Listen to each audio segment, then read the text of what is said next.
ब्रह्मचारी गुरुकुले वसन्तान्तो गुरोर्हितम् आचरन् दासवन्नीचो गुरौ सुदृढ़संहृ।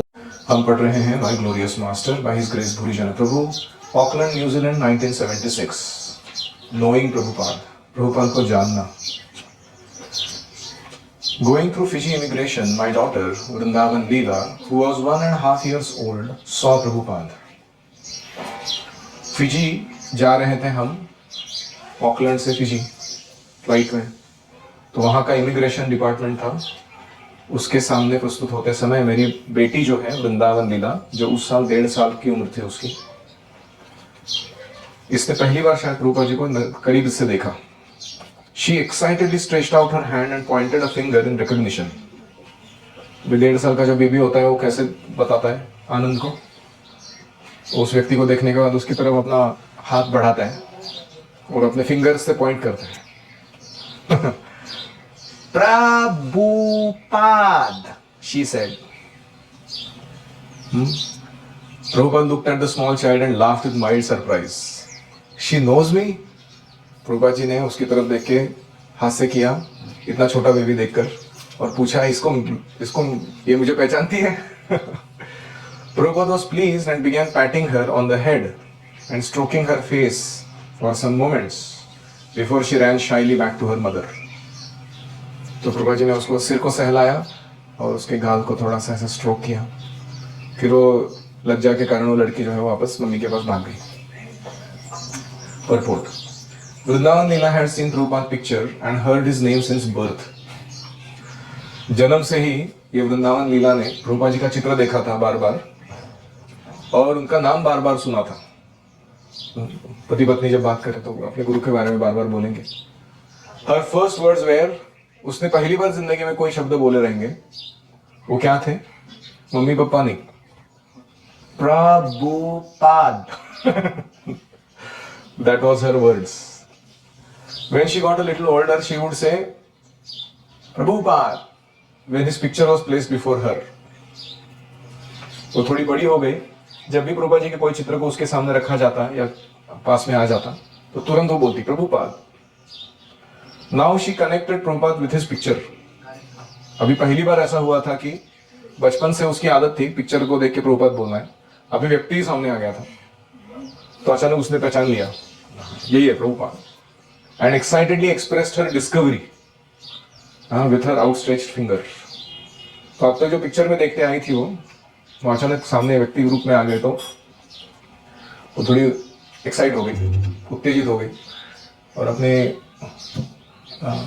हाथ की उंगली को दर्शाते हुए उसने वो आनंद या उत्तेजना व्यक्त की। Any reflections?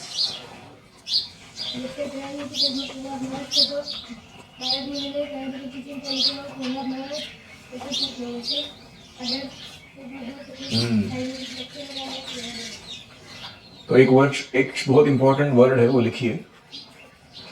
उसका नाम है गर्भ संस्कार। बेबी का जन्म नहीं हुआ है, लेकिन बेबी कंसीव हुआ है, वो माता के गर्भ में है अभी, तो 9 महीने रहता ना वो वहां पे। तो उसके समय माता पिता क्या कर रहे हैं, उस माता के आजू बाजू में कौन सा वातावरण है, क्या बातें चल रही हैं, वो कौन से पुस्तक पढ़ रही हैं, मूवीज देख रही हैं, कौन से क्रिया कर रही हैं, उस सब का संस्कार किसके ऊपर होता है? वो गर्भ के अंदर बैठे हुए बालक के ऊपर। तो वासुदेव की मम्मी मेरे को बोल रही थी कि वासुदेव जब उस मम्मी के पेट में था तो वो भागवतम पढ़ती थी और मंगल आरती और ये सारे हमारे वैष्णव सॉन्ग्स बहुत बार गाती थी। तो ये फंटर जब बाहर आया गर्भ से तो इतना सा था वो, किट्टू बिट्टू था, तब से उसको संसार दान, आरती करना, वो सारा प्रोसीजर मालूम था उसको।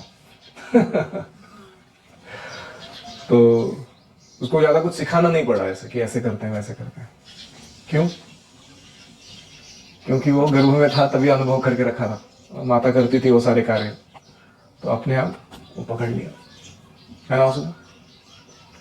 और बहुत सारे संस्कृत श्लोक हैं, वो उसको ऐसे ही आते थे, किसी ने सिखाया नहीं, बचपन से ही आते थे नेचुरली।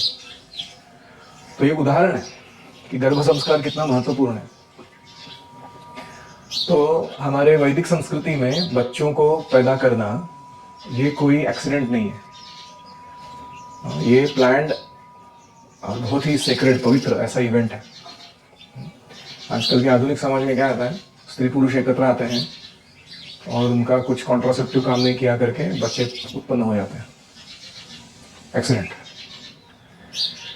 लेकिन वैदिक समाज में कोई ऐसे फालतू का सीमेंट वेस्ट नहीं करता था। कोई भी व्यक्ति बिना मतलब के केवल इररिस्पॉन्सिबल एंजॉयमेंट के लिए गलत कार्य नहीं करता था। वो सोच समझकर प्लानिंग करके अपने शक्ति को संचय करके फिर सही समय पर उसको उपयोग में लाते थे, और उससे जो भी प्रोजेनी आती थी वो बहुत पावरफुल रहती थी, जो भी बच्चा जन्म लेता था।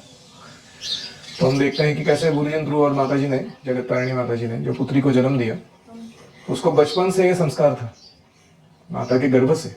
उसकी माता प्रभुपाद से प्रेम करती है, पिता करते हैं, तो उसका भी नेचुरल अट्रैक्शन प्रभुपाद के प्रति था। और जब वो बाहर आई गर्भ के, तो उसने तो बार बार प्रभुपाद का चित्र देखा था, उनके बारे में बातचीत सुनी थी। तो जैसे ही व्यक्ति सामने आ गया तो क्या हो गया, पकड़ लिया पहचान लिया उसको।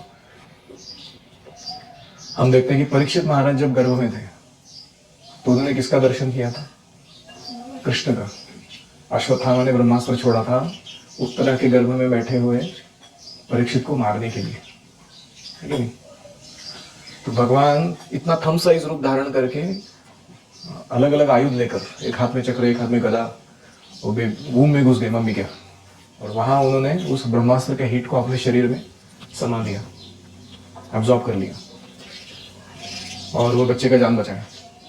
लेकिन फिर भी वो हीट इतनी थी ब्रह्मास्त्र की कि वो बच्चे का शरीर जो है वो जल के खाक हो गया। तो भगवान ने क्या किया, अंदर ही अंदर गर्भ के अंदर दूसरा शरीर दे दिया वो बेबी को।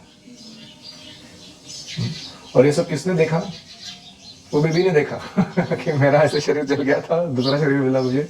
तो फिर बाद में जब वो बाहर आया बेबी परीक्षित, तो हर जगह वो वही भगवान को ढूंढता था। वो कौन था वो व्यक्ति इतना सुंदर जो मुझे बचाने के लिए आया था माता के गर्भ में। तो इतना छोटा सा बेबी था, तो भी उसे रेंग पे जाते थे, धोती खींचते थे। कोई भी व्यक्ति घूम रहा है तो उसको वो मुड़ के देखता था कौन है ये। फिर वो बेबी भी देखता था, नॉट हिम, ये नहीं है वो जो गर्भ में दिखा था वो। फिर वापस दूसरे व्यक्ति की तरफ जाते थे रेंग कर, फिर उसके धोती को खींचते थे, उसको देखते थे, नॉट हिम, ये भी नहीं है वो तो ऐसे बार बार जाके लोगों का परीक्षा करते थे वो, इसलिए उनका नाम क्या हो गया, परीक्षित। वो ऐसे ही दूसरों के चेहरे को देख के परीक्षा कर रहा है कौन है ये व्यक्ति तो दिस इज कॉल्ड गर्भ संस्कार, बहुत इंपॉर्टेंट है ये।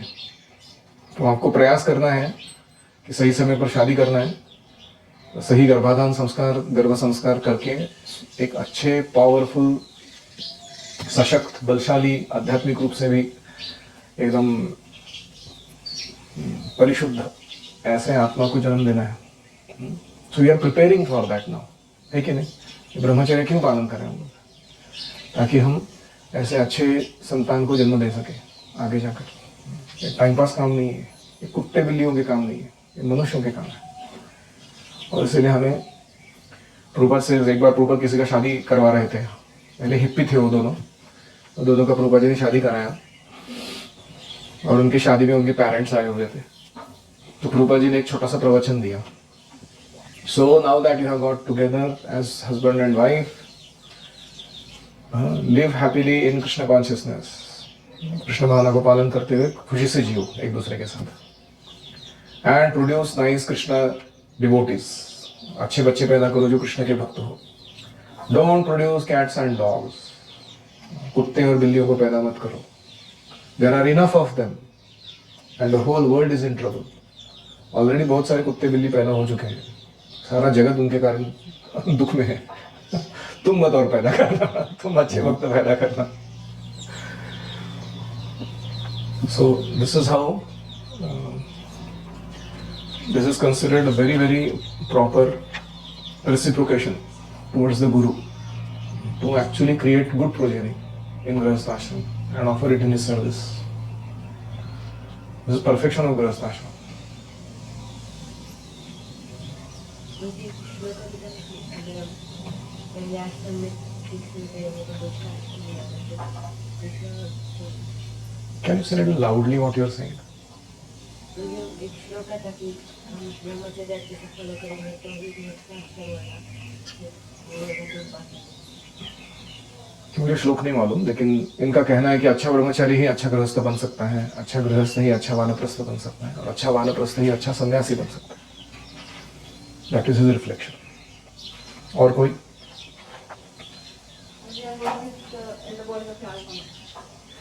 Radhika Charan will take a special class for 7th 8th 9th standard boys for this, ऐसे वो बोल रही है।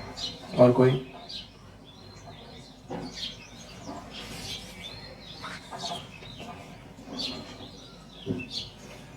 प्रभुपाद, श्रील प्रभुपाद की जय।